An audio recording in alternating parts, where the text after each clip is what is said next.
Let me talk about Iran for a moment. Iran's interesting. I talked about artificial countries in the Middle East. Libya, Syria, Algeria, Iraq. I talked about Yemen is partially artificial, not wholly artificial. There's nothing artificial about Iran. Iran's a real state. In fact, as Syria and Iraq crumble, and Lebanon and Jordan are under stress, the only two vibrant states between the eastern edge of the Mediterranean and the Central Asian plateau is a Jewish state and a Persian state. Keep that in mind. There is nothing artificial about Iran. Persia was the first great superpower in antiquity. If you look at the maps of the various Persian empires, the Medes, the Parthians, the Achaemenids, the Sassanids, the Qajars, and others, what you find is it roughly approximates the area of Iranian influence today. Lebanon, Syria, certainly Iraq, Western and Central Afghanistan. Iran has a terrorist network of empire of sorts from the Mediterranean to Central Afghanistan. Persia historically has had very close relations with the Jews. Persia historically has had very bad relations with the Arabs.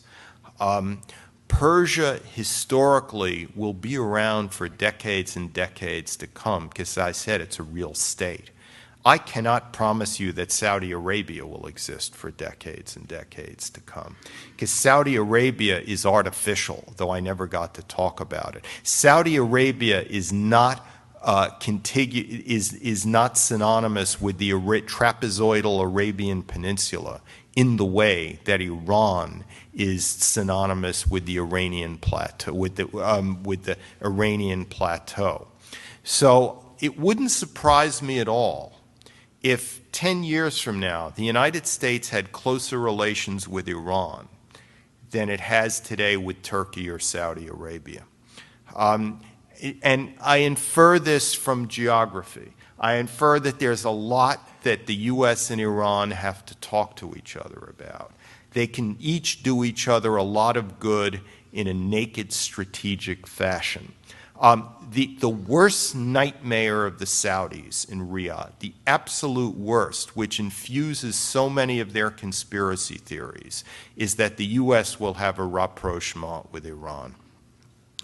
That's what really scares. That's the Saudi nightmare, that Saudi Arabia has dwindling underground fresh water sources, that it has 40% male youth unemployment, that the royal family inner circle is spreading from about 20 to several hundred, as the sons of the favored wife of Ibn Saud, Sudair, die off, and just congeries of grandchildren emerge fighting for the spoils, and the power structure is split up.